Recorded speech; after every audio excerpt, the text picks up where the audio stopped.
हर शादीशुदा जोड़े को पति पत्नी के झगड़े की ये कहानी एक बार जरूर पढ़नी चाहिए। इस मार्मिक कहानी को पढ़कर हो सकता है आप अपने जीवन साथी की कीमत समझ जाओ और आपके बीच होने वाले झगड़े कम या खत्म हो जाए।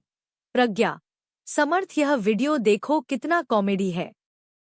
समर्थ, प्रज्ञा प्लीज, मुझे मेरा काम करने दो, मुझे परेशान मत करो। ऐसी फालतू बातें सुनने के लिए मेरे पास तुम्हारे जैसा फालतू वक्त नहीं है। प्रज्ञा, समर्थ, आजकल मेरे लिए तुम्हारे पास टाइम ही नहीं रहता और तुम्हें मेरी सभी बातें फालतू और गलत ही लगती है। तुम्हारी नजरों में मैं इतनी ही बुरी थी तो तुमने मुझे प्रपोज करके शादी क्यों की? समर्थ, हाँ, भूल हो गई मुझसे, लेकिन अब क्या फायदा यह सब बोल के? की हुई भूल अब निभानी तो पड़ेगी ही ना जिंदगी भर। समर्थ के ऐसे शब्द सुनकर प्रज्ञा की आंखों में आंसू आ गए। प्रज्ञा, ठीक है, तो फिर तुम्हें मेरे होने से इतनी ही तकलीफ होती है तो मुझे लगता है कि हम अलग हो जाते हैं। दोनों की यह बातें चालू थी तब अनु का कॉल प्रज्ञा के मोबाइल पर आया। अनु समर्थ और प्रज्ञा दोनों की कॉमन फ्रेंड थी।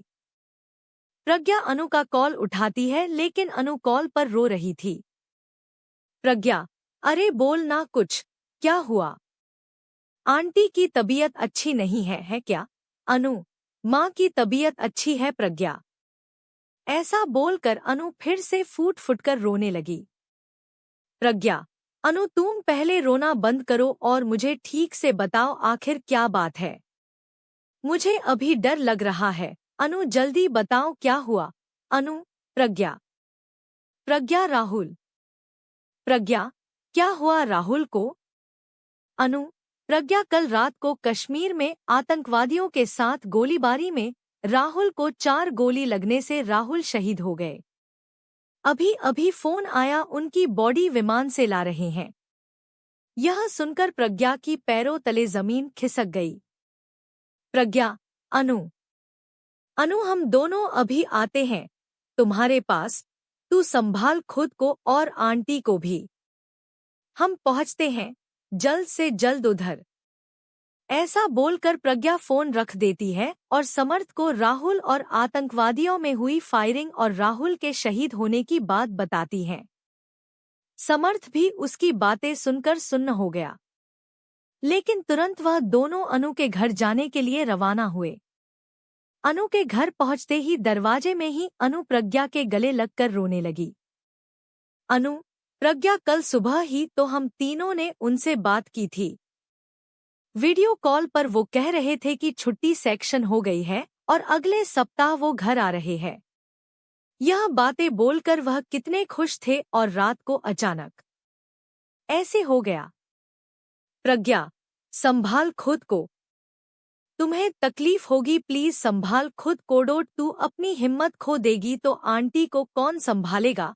अनु, अब मैं क्या करूं, खुद को संभाल कर। मेरे जीने की वजह ही मुझसे दूर चली गई। अब किसके लिए जीऊं मैं? बस 6 महीने ही हुए हैं हमारी शादी को और शादी होते ही 15 दिन में वह ड्यूटी पर निकल गए। एक दूसरे को समझने के लिए भी वक्त नहीं मिला। प्रज्ञा, इतने सपने देखे थे हम दोनों ने, हमारे बच्चे के, नए घर के, एक दूसरे के लिए बहुत सारी बातों के सपने देखे थे। अब सारे सपने अधूरे रह गए। हमें वक्त नहीं मिला प्रज्ञा, वक्त ही नहीं मिला। थोड़ी देर में राहुल की बॉडी तिरंगे में लपेटकर घर पर आई। शासकीय इंतजाम में राहुल का अंतिम संस्कार हुआ।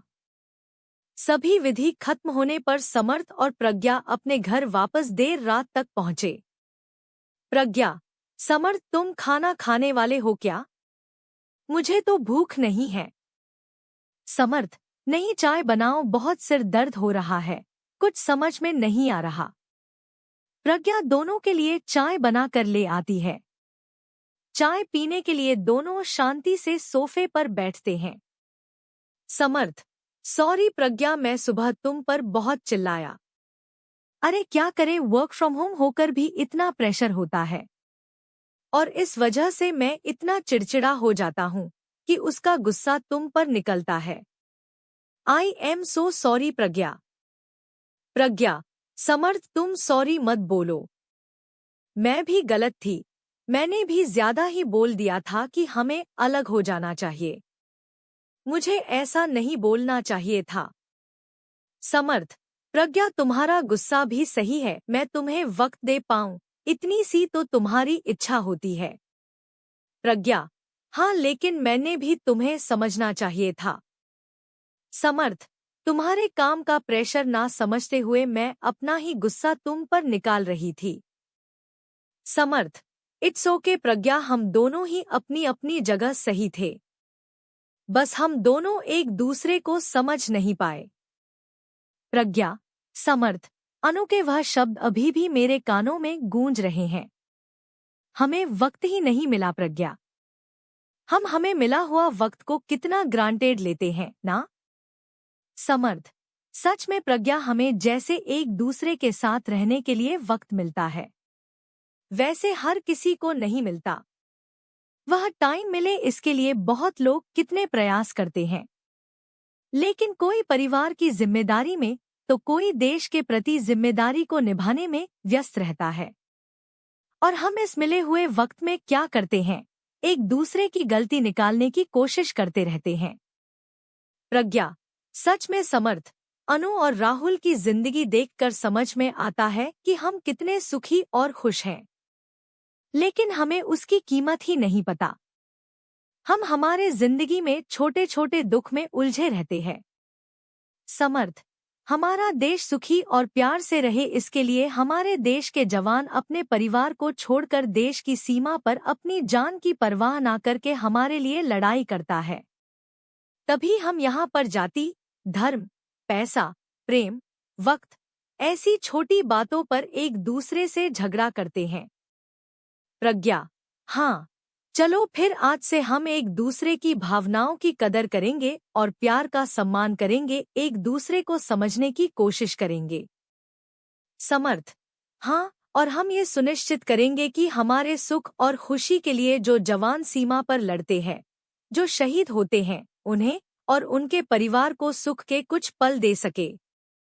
हमसे जितनी छोटी देश सेवा हो सके उतनी करें और देश का कर्ज चुका सके।